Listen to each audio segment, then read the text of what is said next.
Bismillahirrahmanirrahim. Assalamualaikum warahmatullahi ta'ala wabarakatuh. Alhamdulillahi rabbil alamin. Wassalatu wassalamu ala sayyidil mursalin wa ala alihi wa ashabihi at-tayyibin at-tahirin wa man ittaba'ahum bi ihsanin ila yaumiddin. Allahumma la sahla illa ma ja'altahu sahla wa anta taj'alul hazna ya rabbana idza syi'ta sahla. Allahumma 'allimna ma jahilna wa dhakkirna ma nusina wa anfa'na bima 'allamtana wa zidna 'ilman ya karim. Walhamdulillahi rabbil alamin. Amma ba'du. Muslimin dan muslimat rahimakumullah subhanahu wa ta'ala, marilah kita bersama-sama mengikhlaskan niat kita menghadirkan diri ke majlis ilmu kerana Allah subhanahu wa ta'ala. Allah telah berfirman di dalam Al-Quranil Karim, Innal ladhina qalu rabbuna Allah thumma istaqamu tatanazzalu alaihimul malaikatu alla takhafu wa la tahzanu. Mafhum daripada ayat ini, sesungguhnya orang-orang yang mengatakan Tuhan kami adalah Allah, yakni orang-orang yang beriman dengan Allah dan mereka beristiqamah, yakni mereka melaksanakan apa yang wajib dan meninggalkan yang haram, akan turun kepada mereka malaikat yang akan membawakan khabar gembira. Janganlah kalian takut dan janganlah kalian bersedih, dan bergembiralah dengan syurga yang telah dijanjikan.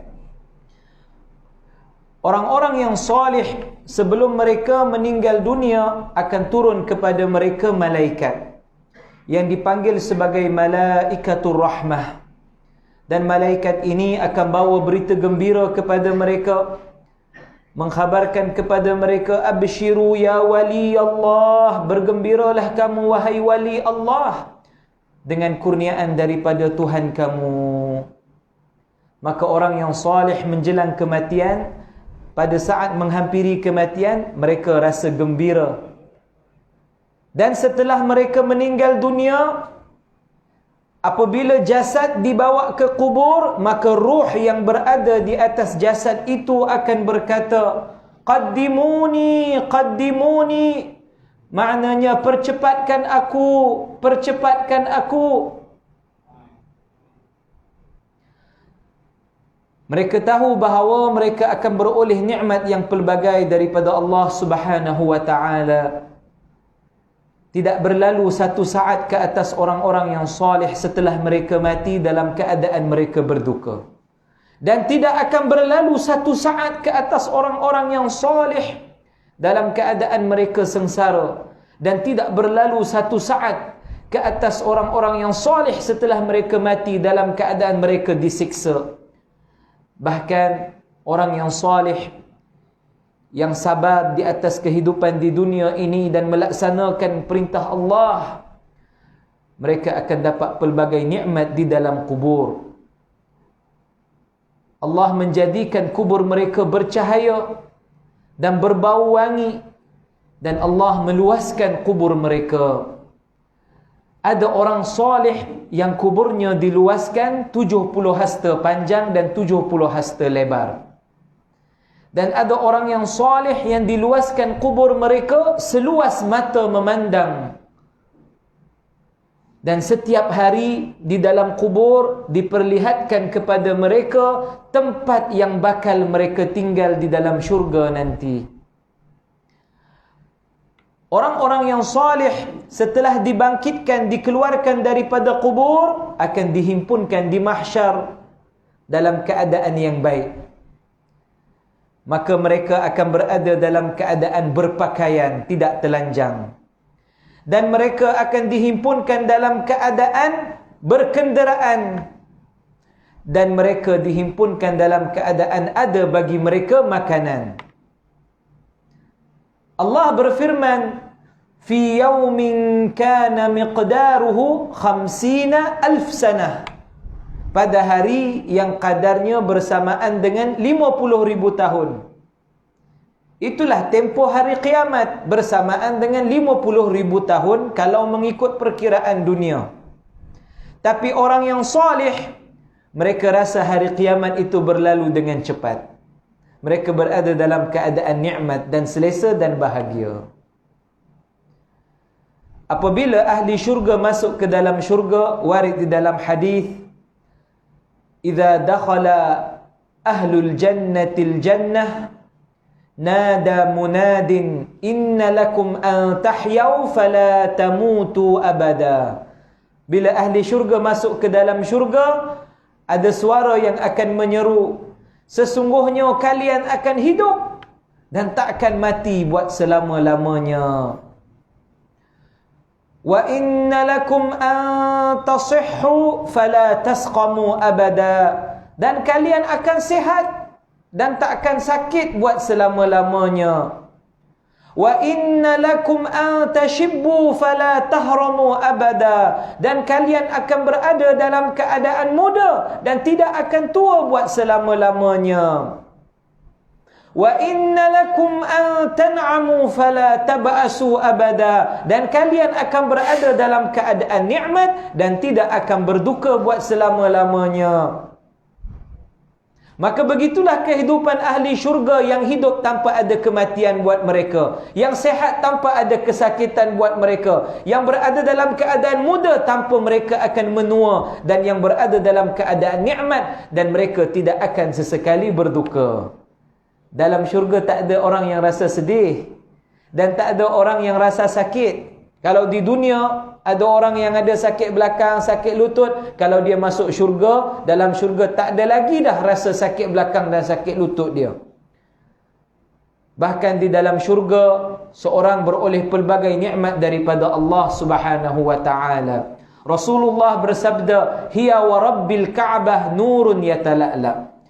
Dan pada syurga ada padanya cahaya yang bersinar. Rasulullah bersumpah demi Tuhan yang memiliki Kaabah bahawa pada syurga ada cahaya yang bersinar. Dalam syurga tak ada kegelapan. Ada siang, ada malam, tapi tak ada kegelapan. Dalam syurga tak berhajat kepada matahari atau bulan. Syurga ada padanya cahaya yang bersinar. Siangnya bercahaya, malamnya juga bercahaya. Allah menjadikan tanda alamah di dalam syurga yang membolehkan seorang ahli syurga tahu pada suatu waktu itu siang ataupun malam. Wa raihanatun tahtaz. Dalam syurga ada tumbuh-tumbuhan yang apabila tumbuh-tumbuhan ini bergerak menghasilkan bunyi yang sangat indah. Wa qasrun masyid. Dan ada pada syurga istana-istana. Wa fakihatun kathiratun nadijah.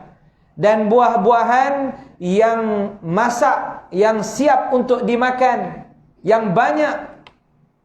Wa zawjatun hasna'u jamilah. Dan isteri yang baik dan cantik.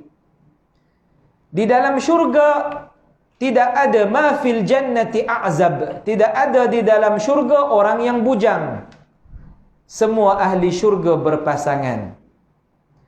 Barang siapa yang di dunia, contoh kalau seorang wanita di dunia tidak berkahwin sampai dia mati, kalau dia masuk dalam syurga, di dalam syurga Allah kurniakan baginya pasangan daripada kalangan ahli syurga. Dan ahli syurga ini semuanya dijadikan Allah rupa paras mereka indah. Maka barang siapa yang di dunia yang rupanya kurang indah, di dalam syurga, kalau dia masuk syurga, Allah jadikan rupa parasnya indah. Sekurang-kurang ahli syurga dijadikan oleh Allah rupa parasnya seperti rupa Nabi Yusuf alaihi salam ketika baginda berada di dunia. Ini dari segi keindahan rupa paras. Adapun dari segi panjang dan lebar, dijadikan ahli syurga dari sudut panjang dan lebar seperti Nabi Adam alaihi salam. 60 hasta tinggi, 7 hasta lebar. Dan ahli syurga warid di dalam hadis bahawa jurdun murdun, bahawa mereka ini tidak ada pada badan mereka bulu-bulu. Tidak ada pada badan mereka janggut dan jambang. Yang ada adalah bulu kening dan bulu mata. Dan Allah jadikan rupa mereka sangat indah. Di dalam syurga ada nikmat yang tidak ada mata pernah lihat dan tidak ada telinga pernah dengar dan tidak pernah terlintas di hati mana-mana manusia. Rasulullah sallallahu alaihi wasallam bersabda bahawa Allah telah berfirman, mafhumnya Allah telah berfirman, a'dattu li'ibadiyas salihin ma la 'ainun ra'at wa la udhunun sami'at wa la khatara 'ala qalbi bashar. Rasulullah bersabda, mafhumnya Allah telah berfirman, mafhumnya aku telah menyediakan buat hamba-hambaku yang salih apa yang tidak ada mata pernah lihat, tidak ada telinga pernah dengar dan tidak pernah terlintas di hati mana-mana manusia. Ada nikmat yang khas di dalam syurga yang ia khas untuk orang-orang yang salih. Bukan semua ahli syurga dapat, tapi untuk orang-orang yang salih. Dan nikmat ini hatta malaikat yang jaga pintu syurga tak pernah tengok nikmat ini. Allah Maha mengetahui tentang nikmat itu. Di dalam syurga ada padanya katil-katil yang terangkat tinggi. Fiha sururum marfu'ah. Ada padanya katil-katil yang terangkat tinggi. Dan katil ini sangat indah. Kata Ibnu Abbas radhiyallahu anhu, alwahuha min dhahab, papannya daripada emas, mukallalatun bizzabarjat wad-dur wal yaqut, dan dihias dengan batu permata dan batu berwarna merah dan batu berwarna hijau. Dan ia terangkat tinggi, murtafi'atun. Dan apabila tuan katil itu nak naik ke atas katil itu, tawadha'at lahum hatta yajlisu 'alaiha. Maka katil itu akan turun, maka tuannya dapat naik ke atasnya. Setelah itu katil itu akan naik semula ke tempatnya yang tinggi. Dan katil ini dengan kekuasaan Allah boleh terbang pergi ke tempat yang lain. Maka kalau seorang ahli syurga mahu menziarahi ahli syurga yang lain, hanya dengan dia merindukan untuk berjumpa dengan ahli syurga yang lain yang mungkin merupakan kenalannya di dunia, maka katil yang dia berada di atasnya tu akan terbang pergi kepada kawannya itu, kepada ahli syurga yang lain itu. Ahli syurga juga boleh menziarahi antara satu sama lain dengan menaiki kuda yang ada padanya sayap daripada emas. Masya Allah Ta'ala. Betapa besarnya nikmat yang Allah kurniakan kepada ahli syurga. Sehingga kan sekurang-kurang ahli syurga, kita bukan cakap tentang para awliya, para salihin yang capai martabat yang sangat tinggi. Sekurang-kurang ahli syurga yang masuk ke dalam syurga, Allah kurniakan bagi dia syurga seluas 10 kali ganda bumi ini. Dan sekurang-kurang ahli syurga, Allah kurniakan baginya 10,000 daripada wildan al-mukhalladun. Apakah itu wildan al-mukhalladun? Makhluk di syurga yang diciptakan oleh Allah. Mereka adalah khadam bagi ahli syurga, tukang khidmat bagi ahli syurga. Rupa mereka seperti budak-budak yang cantik, Tapi mereka bukan daripada manusia di dunia ini, bukan daripada budak-budak di dunia, bahkan mereka makhluk di dalam syurga. Rupa mereka seperti budak-budak yang cantik, umpama lu'lu'il maknun, umpama permata yang tidak pernah disentuh dengan tangan. Di satu tangan mereka ada dulang daripada emas, dan di satu tangan ada dulang daripada perak, dan mereka memberi khidmat kepada ahli syurga. Berapa seorang dapat? Sekurang-kurangnya 10,000 daripada wildan al-mukhalladun. Masya Allah Ta'ala. Maka muslimin dan muslimat rahimakumullah, yang tahu betapa tingginya nilai syurga, betapa nikmatnya berada di dalam syurga, leburlah dunia pada pandangan matanya. Rasulullah bersabda, "Mad dunya fil akhirah illa mithlu ma yaj'alu ahadukum isba'ahu fil yam falyanzur bima yarji'." Mafhumnya, tidaklah dunia kalau nak dibandingkan dengan akhirat melainkan seperti seseorang mencelupkan jarinya ke dalam lautan, kemudian dia keluarkan jarinya itu dan dia melihat apa yang berbaki pada jarinya itu. Seorang kalau celup jari dalam air laut, dikeluarkan semula, dilihat air yang berbaki, dinampaknya sedikit sahaja titisan air yang tinggal pada jarinya.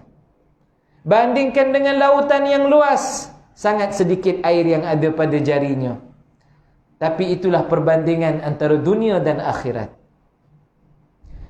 Fayaman bidunyahu ishtaghal, wahai orang yang sibuk, terlalu sibuk dengan dunia. Wa gharrahu tulul amal, dan diperdayakan dengan panjangnya angan-angan nak dapatkan dunia. Al-mautu ya'ti baghtatan, kata ulama, mati akan datang tiba-tiba. Wal qabru sunduqul amal, tapi kubur adalah tempat kita membawa amalan kita. Maka ingatkan diri kita muslimin dan muslimat, kita tak lama lagi semua kita akan masuk dalam kubur. Tak lama lagi semua kita akan keluar dari dunia. Tak lama lagi. Kalau hari itu kita solat jenazah atas orang yang meninggal dunia, tak lama lagi insya-Allah orang akan solat jenazah ke atas kita. Kalau hari itu kita dah lupa tentang kawan kita yang meninggal dunia, tapi nanti insya-Allah orang lain juga akan lupa tentang kita. Maka muslimin dan muslimat, kita masuk dalam kubur tanpa kita bawa harta, dan tanpa kita bawa keluarga, dan tanpa kita bawa kenderaan yang kita ada di dunia ini. Hanya kita dan amalan kita. Wa tazawwadu fa inna khairaz zadi taqwa. Dan sebaik-baik bekalan apa yang kita nak bawa, nak persiapkan untuk kehidupan setelah mati, adalah taqwa. Dan taqwa ini perlu kepada ilmun wa amal, ilmu dan amal. Perlu kepada akidah yang sahih, akidah yang benar. Kerana tanpa akidah yang benar, tanpa keimanan kepada Allah dan Rasulnya sallallahu alaihi wasallam, tidak diterima apa-apa amalan. Perlu kepada ilmu tauhid, ilmu ma'rifatullah, mengenal Allah subhanahu wa ta'ala. Orang yang mahu masuk syurga wajib meyakini dalam hati bahawa Allah subhanahu wa ta'ala Tuhan kita, Dia yang mencipta segala sesuatu, Dia tidak sama dengan segala sesuatu. Allah bukan seperti manusia, Allah bukan seperti cahaya, Allah bukan seperti jin, Allah bukan seperti kegelapan. Allah tidak disifatkan dengan anggota badan seperti tangan dan kaki dan mata dan telinga. Allah tidak disifatkan dengan tempat dan arah. Bahkan Allah yang mencipta tempat dan arah, Allah tidak berhajat kepada tempat dan arah. Maka Allah bukan tinggal di langit, dan bukan duduk di atas arash, dan bukan ada di suatu tempat, dan bukan ada di mana-mana tempat. Bahkan akidah kita, Allah ada tanpa tempat. Apa dia tuan-tuan? Allah ada tanpa tempat. Nak masuk syurga kena berpegang dengan akidah ini. Kata tuan guru, ulama besar tanah Melayu, Syekh Tuan Minal Al-Fatani dalam kitabnya Irsyadul Ibad ila Sabilir Rasyad. Jika berkata bagi engkau oleh yang berkata di mana Allah, katakanlah tiada ia pada tempat. Yani Allah ada tanpa tempat. Maknanya kalau ada orang tanya, di mana Tuhan kamu? Katakanlah Allah ada tanpa tempat. Allah tidak berhajat kepada tempat. Dan jika berkata bagi engkau oleh yang berkata, bagaimana Allah? Katakanlah Allah tidak sama dengan segala sesuatu. Maka sematkan akidah ini dalam diri kita, bahawa Allah Subhanahu wa ta'ala, Dia yang mencipta segala sesuatu, Dia tidak menyerupai makhluk ciptaannya. Dan sematkan dalam hati kita kata-kata ulama yang disebut oleh Imam Ahmad bin Hanbal, mahma tasawwarta bibalik fallahu bi khilafi dhalik. Apa sahaja yang tergambar di fikiranmu, Allah bukanlah seperti itu. Dan hendaklah kita melaksanakan yang wajib dan meninggalkan yang haram. Dan hendaklah kita berzuhud di dunia ini dengan meninggalkan berlebih-lebihan di dalam berlazat-lazat menikmati kenikmatan dunia. Dan hendaklah kita memautkan hati kita kepada mencintai akhirat. Maka orang yang bijak, kata Rasulullah, al-kayyis man dana nafsahu wa amila lima ba'dal maut, adalah orang yang mempersiapkan dirinya untuk kehidupan setelah mati. Ad-dunya kal hayyah, dunia ini macam ular, layyinun massuha, lembut kalau disentuh, qatilun summuha, tapi racunnya boleh membunuh. Ta'bul abdani fid dunya rahatun laha fil akhirah. Seseorang hamba yang berpenat-penat dalam buat ketaatan di dunia, itu akan jadi sebab dia beroleh kerehatan di hari akhirat. Maka barang siapa yang mahukan kerehatan di akhirat, maka hendaklah dia berpenat-penat di dunia. Dan siapa yang tidak mahu berpenat-penat di akhirat, maka janganlah dia banyakkan rehat di dunia ini. Lianna kathratar rahah, kerana memperbanyakkan rehat, turithu minan nadam, ini mewariskan penyesalan dalam diri seseorang. Muslimin dan muslimat rahimakumullah subhanahu wa ta'ala. Dan saya tutup muqaddimah ini dengan kata-kata ulama, man ta'iba fi ta'atillah fatta'abu yazul walakin al-ajru yabqa. Barang siapa yang berpenat-penat dalam mentaati Allah, penat itu akan hilang, tapi pahalanya kekal. Jadi tak kisah tuan-tuan, kalau nak datang majlis ilmu, jauh sedikit, berpenat sedikit, tak apa, penat akan hilang, tapi pahala hadir majlis ilmu kekal bersama kamu.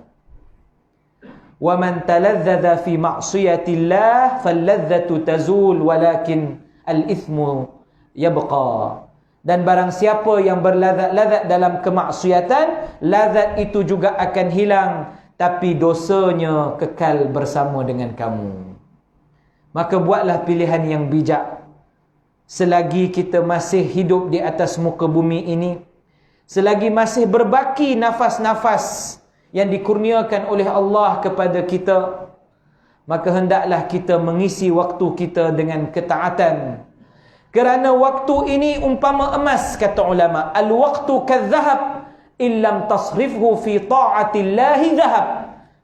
Waktu ini umpama emas, kalau kamu tak gunakan ke dalam melakukan ketaatan, waktu itu akan pergi dan tidak kembali. Waktu itu akan pergi dan tidak kembali.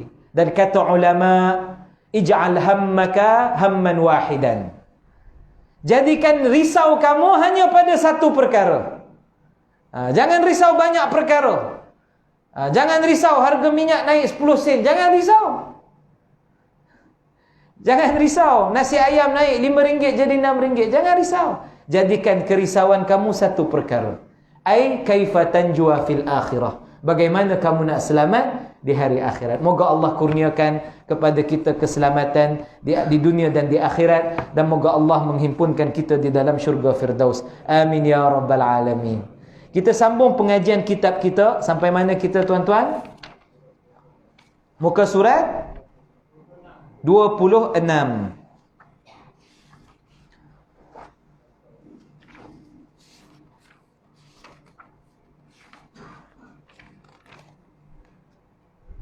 Daripada atas, perenggan yang kedua. Faslun, fasal. An-najasatu thalathun, mughalladhatun wa mukhaffafatun wa mutawassitatun. Fal-mughalladhatu najasatul kalbi wal khinzir wa far'i ahadihima. Kata ulama, najis ada 3 jenis. Mughalladhah berat, mukhaffafah ringan, mutawassitah sederhana. Najis mughalladhah adalah najis anjing, khinzir dan keturunan yang lahir dari salah satu dari kedua-duanya. Dalam Islam, dalam fiqh, kita bahagikan najis kepada 3. Yang pertama apa tuan-tuan? Najis mughalladhah, najis berat. Yang ia najis anjing, khinzir. Dan kalau anjing atau khinzir ini bersetubuh dengan binatang lain, hasil daripada itu dapat anak, maka anak itu juga dikira najis mughalladhah. Air liur anjing, najis mughalladhah. Kulit anjing, najis mughalladhah. Bulu-bulu anjing, najis mughalladhah. Air liur babi, air liur khinzir, najis mughalladhah. Badan khinzir, najis mughalladhah. Kulit khinzir, najis mughalladhah. Kata jenis yang kedua pula apa tuan-tuan? Al-mukhaffafah. Wal mukhaffafatu baulus sabiyyi alladhi lam yat'am ghayra al-laban wa lam yablugh hawlaini hawlaini wal mutawassitatu sa'irun najasat. Walam yablagh hawlaini wal mutawassitatu sa'irun najasat. Najis mukhaffafah adalah kencing kanak-kanak lelaki yang tidak diberi makan melainkan susu sahaja dan tidak sampai umurnya 2 tahun. Jadi yang pertama tadi mughalladhah, najis yang berat. Yang kedua apa tuan-tuan? Mukhaffafah. Kalau seorang kanak-kanak lelaki kencing dan kanak-kanak lelaki itu tidak diberi makan melainkan susu sahaja dan umurnya belum sampai 2 tahun, maka air kencingnya itu dikira najis mukhaffafah, najis yang ringan. Tapi kalau itu kencing kanak-kanak perempuan, maka ia bukan najis mukhaffafah, najis mutawassitah. Kalau kencing tu kencing kanak-kanak laki-laki, tapi dia makan selain susu juga. Dia makan buah, makan bubur nasi, makan nestem, makan jam, maka air kencingnya tidak dikira najis mukhaffafah, bahkan najis mutawassitah. Kalau air kencing itu air kencing kanak-kanak laki-laki, tidak diberi makan melainkan susu sahaja, tapi umurnya dah 2 tahun, pun bukan dikira najis mukhaffafah, itu najis mutawassitah. Tapi kalau seorang budak laki-laki usia belum 2 tahun, hanya minum susu sahaja, tak makan selain susu, walaupun susu formula, walaupun minum susu formula, tapi dia hanya minum susu, sama ada susu formula atau susu ibu atau campur antara keduanya, tapi hanya minum susu, maka air kencingnya adalah najis mukhaffafah. Jadi kita dah belajar 2 jenis najis. Yang pertama tadi apa tuan-tuan? Najis mughalladhah. Yang kedua, najis mukhaffafah. Najis mughalladhah tu apa? Najis anjing, khinzir dan keturunan yang lahir dari salah satu dari kedua-duanya. Najis mukhaffafah tu apa? Air kencing kanak-kanak laki-laki yang tidak diberi makan melainkan susu, dan umurnya belum sampai 2 tahun.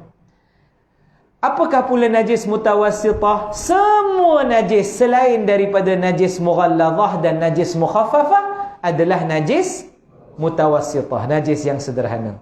Jadi ada banyak contoh. Banyak sangat contoh bagi najis mutawassitah. Air kencing lelaki dewasa, tahi lelaki dewasa, bangkai tikus, bangkai kucing, itu semua najis mutawassitah. Maka setelah kita menyebut pembahagian najis kepada 3, kita nak masuk bagaimana cara nak menyucikan tempat yang terkena satu daripada 3 jenis najis ini. Kalau satu tempat terkena najis mughalladhah, bagaimana nak menyucikan tempat itu? Kalau satu tempat terkena najis mukhaffafah, bagaimana nak menyucikan tempat itu? Kalau satu tempat terkena najis mutawassitah, bagaimana nak menyucikan tempat itu? Tapi sebelum kita masuk ke dalam cara nak menyucikan tempat yang terkena ketiga-tiga najis itu, kita nak menyebut sedikit kaedah dalam ilmu fiqh yang tidak disebut dalam kitab ini, tetapi ini pencerahan yang baik, maka saya sebutkan walaupun tak ada dalam kitab ini. Yang pertama, bila membicarakan tentang bab najis ini, ada satu kaedah yang penting yang disebut oleh ulama.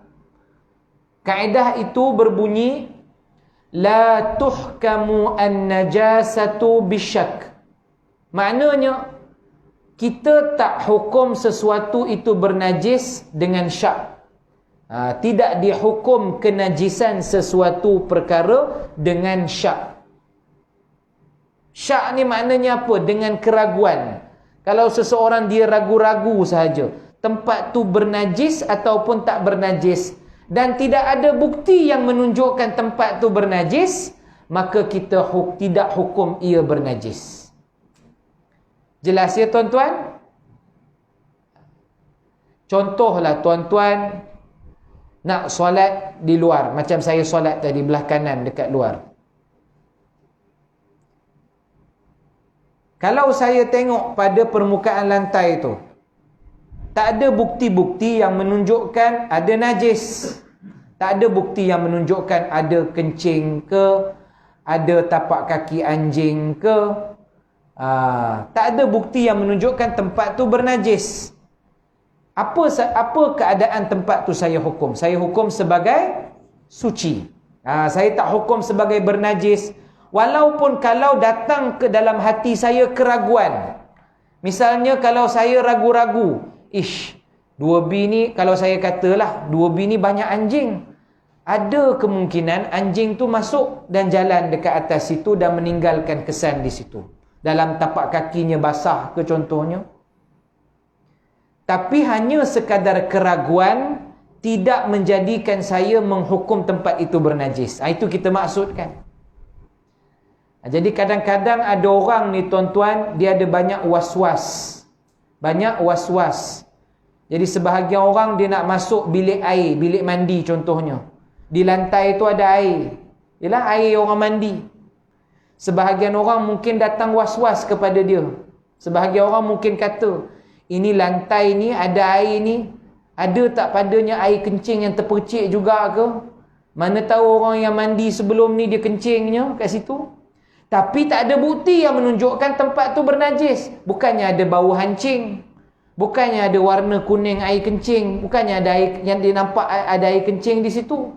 Dia tak ada nampak apa-apa air kencing, tak ada bau hancing, tak ada tanda-tanda yang menunjukkan lantai itu bernajis.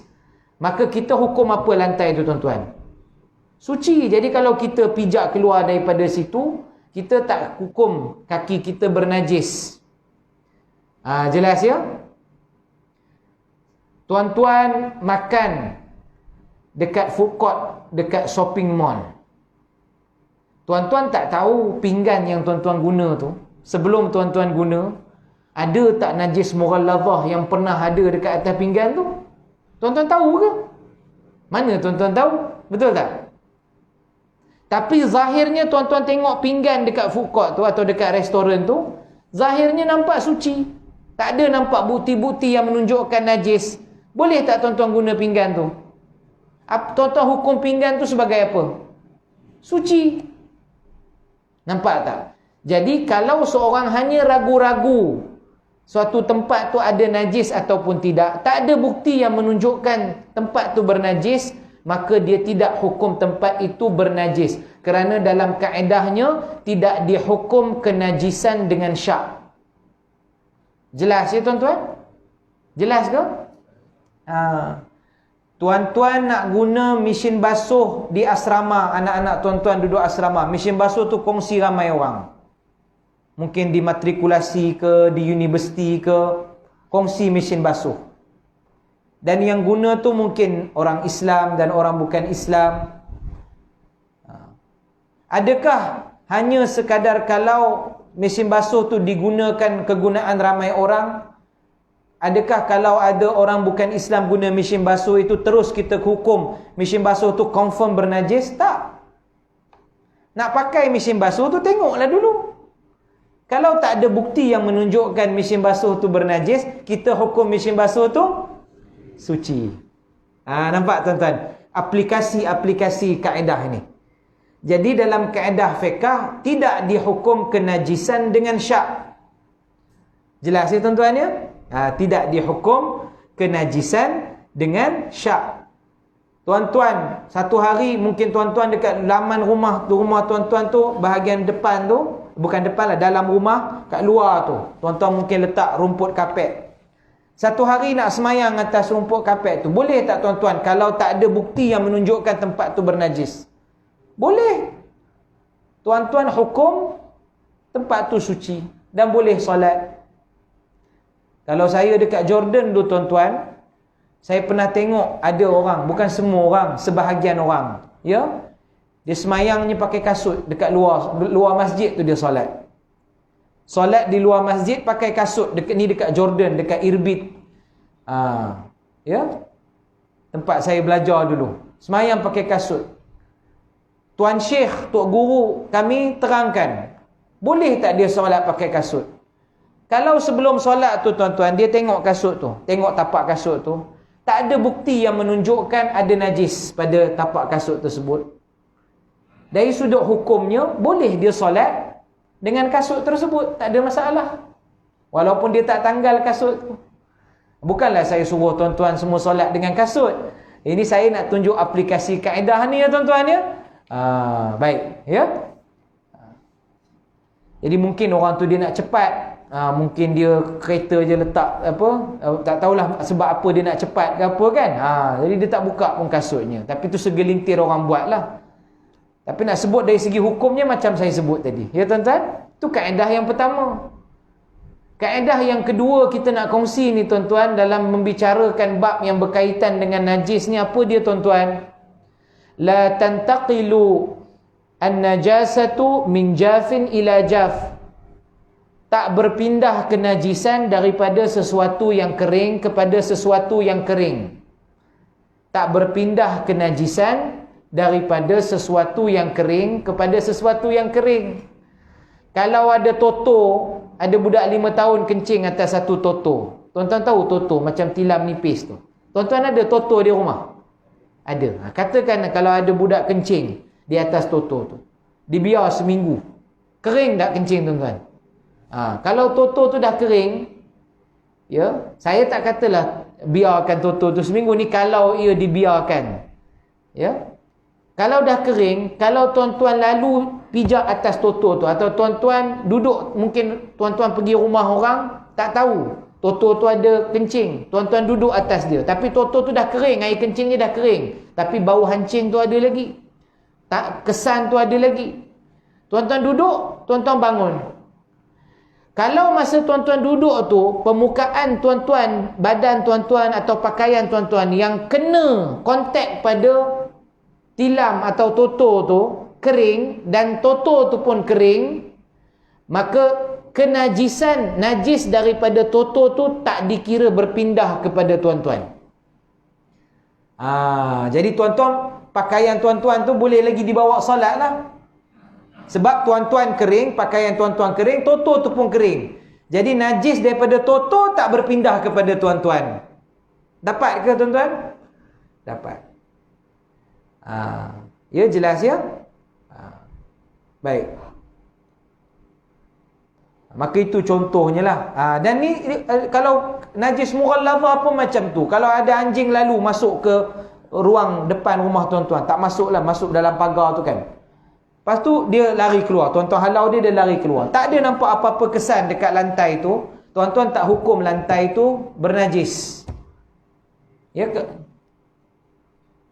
Jelas ya tuan-tuan? Kalau anjing tu kering dan juga lantai tuan-tuan tu kering. Jelas ke di situ? Baik. Okey. Sama juga kalau tuan-tuan tersentuh anjing dan tangan tuan-tuan kering. Anjing tu pun kering. Maka najis tu tak berpindah ke tangan tuan-tuan. Kalau tuan-tuan tersentuh anjing, tapi dalam keadaan tangan tuan-tuan kering, anjing tu pun kering, tangan tuan-tuan ni tidak dikira bernajis. Tapi kalau anjing tu basah, tuan-tuan tersentuh dia, dikira tangan tuan-tuan tu dah dikira bernajis. Atau kalau anjing tu datang jilat tangan tuan-tuan atau jilat kaki tuan-tuan, dikira dah bernajis. Jadi kita masuk. Macam mana kalau satu tempat yang terkena najis mughallazah, apa nak buat? Dan kalau tempat yang terkena najis mukhaffafah, apa nak buat? Dan tempat yang terkena najis mutawassitah, apa yang nak buat? Maka kata tuan penulis pada muka surat 27, wa yathuru mahallun asabathu al-mughallazatu bi sab'i ghasalatin ihdahunna biturab wal muzilatu lil aini wa in ta'addadat wahidah. Sucinya tempat yang terkena najis mughallazah dengan membasuhnya sebanyak 7 kali basuhan. Salah satu daripada basuhan tersebut dicampur dengan air tanah, dan basuhan yang dapat menghilangkan ain najis walaupun ia dilakukan secara berulang kali hanya dikira sekali basuhan sahaja. Maka kalau satu tempat terkena padanya najis mughallazah, contoh kalau tangan tuan-tuan terkena padanya air liur anjing, contohnya tangan terkena padanya air liur anjing, cara macam mana nak menyucikan tangan tuan-tuan adalah dengan membasuhnya sebanyak 7 kali. Tuan-tuan basuh 7 kali. Dan sekali daripada 7 kali itu hendaklah guna air tanah. Ya? Maksud air tanah, air yang tuan-tuan campur dengan tanah yang suci. Air yang tuan-tuan campur dengan tanah yang suci sampai jadi warna air tu warna tanah. Dan bukannya bubuh banyak sangat sampai jadi lumpur. Bukan air lumpur, tapi air tanah. Maka kalau nak menyucikan tempat yang terkena najis mughallazah, contoh air liur anjing, berapa kali tuan-tuan nak basuh? 7 kali. Dan salah satu daripada mana-mana 7 kali tu, tuan-tuan guna air tanah. Saya buat satu contoh. Kali pertama tuan-tuan guna air mutlak, air pipe yang air mutlak yang biasa dulu. Contoh tuan-tuan guna pipe, tuan-tuan spray, alirkan air sampai hilang ain najis. Sampai air liur anjing tu hilang. Itu baru kira berapa kali basuhan? 1 kali. Basuhan yang menghilangkan ain najis walaupun dilakukan berulang kali dikira 1. Jadi kalau tuan-tuan tak ada spray, tuan-tuan guna gayung tu, katakan tuan-tuan jiruh sekali, masih lagi ada air liur anjing. Tuan-tuan jiruh 2 kali baru hilang air liur anjing, itu bukan kira 2 kali dari segi basuhan, itu baru dikira sekali basuhan. Sebab basuhan yang menghilangkan air najis itu dikira sekali basuhan. Jadi katakan tangan tuan-tuan terkena air liur anjing, tuan-tuan pun ambil pipe, spray, dah hilang. Air liur anjing tu dah hilang. Air najis dah tak ada. Tinggal lagi berapa kali basuhan? 6 kali. Jadi contoh tuan-tuan pilih. Yang kali kedua tu, tuan-tuan ambil air paip, air mutlak, campurkan dengan tanah sampai jadi warna tanah, air tanah. Ya, tuan-tuan jirus sekali. Ya, lalukan air sekali atas tempat yang terkena najis tadi tu. Jadi dah kira berapa kali basuhan dah? 2. Tinggal lagi berapa kali? 5. Lagi 5 kali tu, tuan-tuan ambil air mutlak, air paip air mutlak tu, jirus 5 kali. 1, 2, 3, 4, 5. Kalau paip, lalukan je 5 kali. 1, 2, 3, 4, 5. Jadi semua dah jadi berapa kali tuan-tuan? 7. Maka sucilah tempat itu daripada najis mughalladhah. Senang aja tuan-tuan. Senang aja. Tak susah.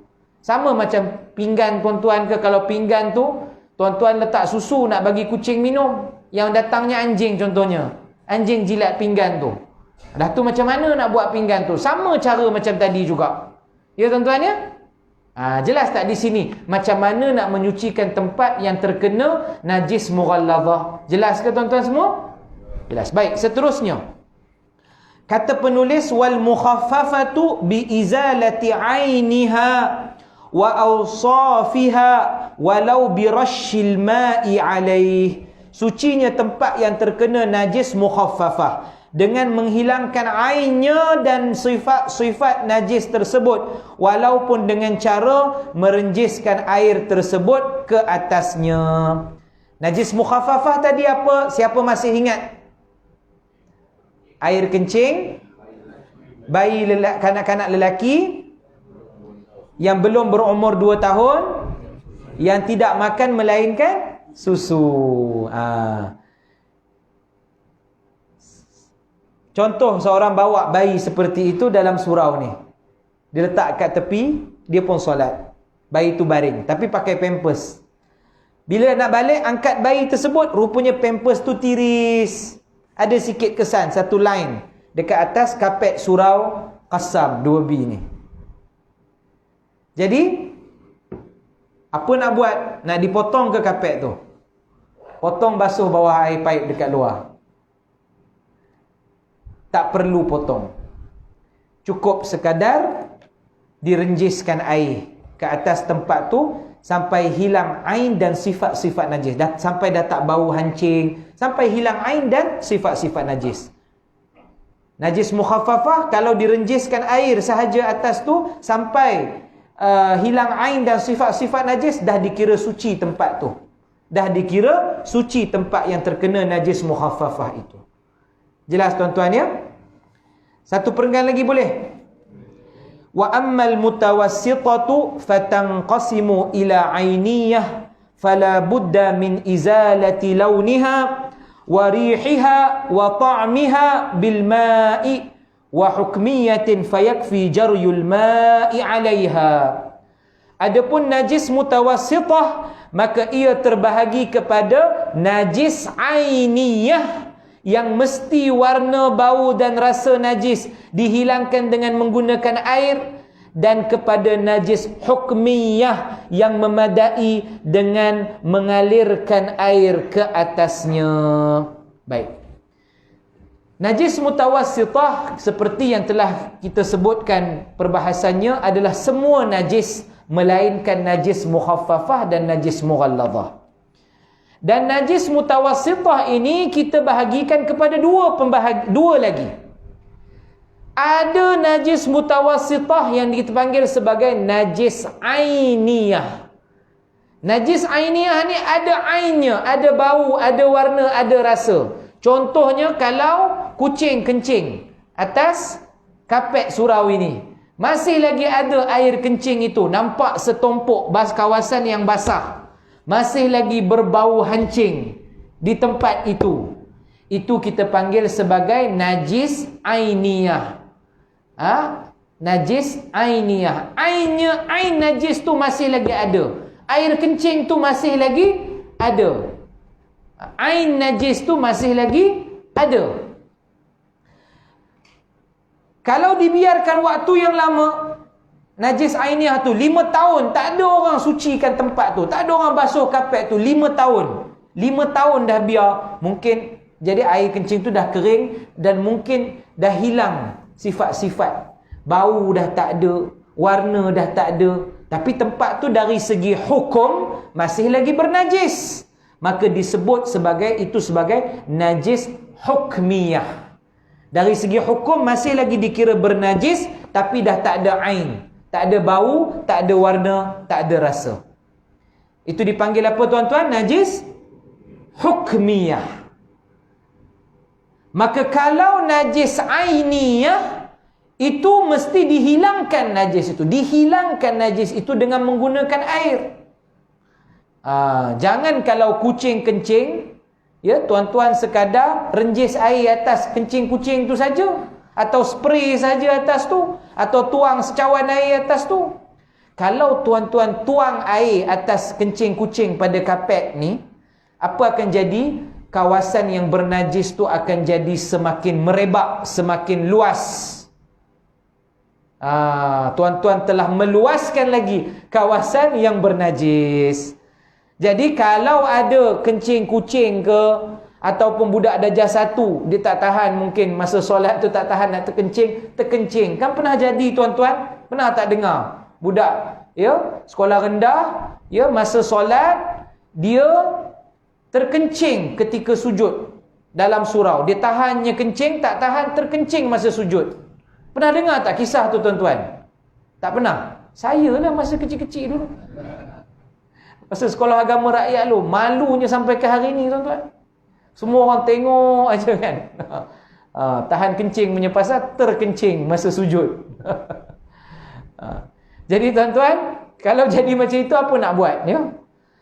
Tapi seingat saya lah, masa tu kami semayang guna sejadah. Jadi ada mungkin abang kakak ke, dia orang cepat-cepat angkat sejadah tu bawa keluar, dia basuhkan. Saya tak ingat siapa, tapi saya ingat senior lah, dia basuhkan dekat bawah air paip, ya.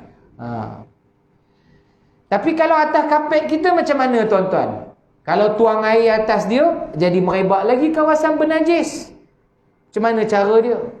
Mungkin ada orang kata, ustaz, kita potong kapet tu. Jadi satu cara, sebahagian orang dia buat apa? Dia potong keliling kapet tu, dia ambil keluar kawasan yang kena air kecil tu, basuh bawah paip, lepas tu jemur. Basuh bawah paip, air yang mengalir, ya. Lepas tu jemur, basuh sampai hilang ain dan sifat-sifat najis, lepas tu jemur, lepas tu letak balik kat situ. Tapi ada tak cara lain? Ada tak cara lain untuk mengelakkan kapet surau 2B ni kelihatan tobek? Ya tuan-tuan?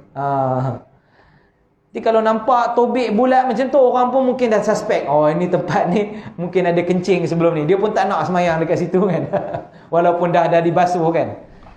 Jadi cara lain, cara yang ada cara guru kita ajar, kita convert status najis tu daripada najis ainiyah tukar kepada najis hukmiyah. Kerana kalau dah jadi najis hukmiyah, memadai mengalirkan air di atasnya untuk menyucikan tempat itu. Ya tuan-tuan? Tapi macam mana caranya ustaz? Balik kepada contoh tadi, kalau ada kencing kucing atau budak darjah 1 kencing di kapet surau kita, apa nak buat? Pertama, jadi jangan terus tuang air atas dia. Pertama, keringkan tempat tu dulu. Ambil kain buruk, ambil tisu ke, ambil span ke, ambil tuala ke, ambil mop ke, ya. Keringkan tempat tu dulu. Pedap, contohnya dengan kain, dengan tuala contohnya. Pedap. Dah kering dah tempat tu, maka sekarang bau hancing lagi tak tempat tu tuan-tuan? Bau lagi kan? Tuang air atas tempat yang dah dikeringkan tu. Tuang air sekadar kawasan najis tu. Mungkinlah air tu akan mengalir terlebih sikit, tapi tak adalah jadi sangat luas, merebak tu. Tuang air sekadar kawasan najis tu. Dan ulang langkah yang sama. Pedap. Keringkan balik tempat tersebut dengan tuala atau dengan span atau dengan kain buruk, ya. Dan ulang lagi, tuang lagi air. Pedap. Mungkin tuan-tuan buat tu 4 kali ke 3 kali ke, sampai dah tak bau hancing, sampai dah tak ada bau, warna dan rasa. Dah tak ada dah. Bila dah tak ada bau, warna, rasa, dia dah jadi najis tu, dah jadi najis apa tuan-tuan? Hukmiyah. Betul Abuya, hukmiyah, ya. Dah jadi hukmiyah. Maka tuan-tuan ambil air, alirkan air sekali atasnya, tempat tu jadi suci daripada najis. Jelas ya? Sama kalau di rumah. Contohnya katakan di rumah anak tuan-tuan umur 4 tahun, dia terkencing di ruang tamu. Tapi ni katakan atas simen pula, atas tile. Atas tile. Dekat tengah-tengah rumah tu tuan-tuan. Kalau tuan-tuan nak jirut, nak tolak air tu dengan apa? Dengan baldi ke, dengan penyodok ke, jauh lagi nak sampai dekat pintu tu. Macam mana tuan-tuan? Ya? Kalau tuan-tuan nak alirkan air, atas tu nak tolak dengan air, mungkin nanti akan merebak. Sebab tuan-tuan nak tolak sampai keluar rumah kan? Ya? Apa tuan-tuan buat? Keringkan dulu. Mop dulu. Ataupun lap dengan tuala dulu. Air kencing tu. Lap bagi kering. Ya? Mop dengan mop contohnya. Okey, basuh mop tu dekat sinki. Ya? Lepas tu dah kering tempat tu, mop lagi. Basuh tempat tu basuh mop tu di sinki. Sampai tempat tu dah tak ada bau, warna dan rasa. Mungkin tuan-tuan dah mop 2-3 kali dah tempat tu. Bila dah tak ada bau, warna dan rasa, apa tuan-tuan buat? Lalukan air sekali dekat atasnya. Maka tempat tu jadi suci daripada najis. Jelas ke tuan-tuan cara dia? Jelas ya? Baik. Jadi dia nak dilalukan air tu. Jadi kalau contohnya tuan-tuan hanya lap aja kan? Lap aja, lepas tu spray Febreze saja. Tak kira tempat tu dari segi hukum tidak dikira suci daripada najis. Jelas ya tuan-tuan? Baik. Maka dengan ini kita telah menyebut bagaimana cara nak menyucikan tempat yang terkena najis. Moga Allah Subhanahu wa taala kurniakan taufik buat kita semua. Barakallahu fikum wa ahsanallahu ilaikum wa jazakumullahu kulla khair. Nuhallil wa nusalli ala Rasulillah. La ilaha illallah, la ilaha illallah, la ilaha illallah. Allahumma salli ala Sayyidina Muhammad wa ala alihi wa sahbihi wa sallim. Assalamualaikum warahmatullahi wabarakatuh. Saya minta diri tuan-tuan, saya ada satu kuliah lagi. Jazakumullahu kulla khair. Wabillahi taufiq wal hidayah. Wassalamualaikum warahmatullahi wabarakatuh.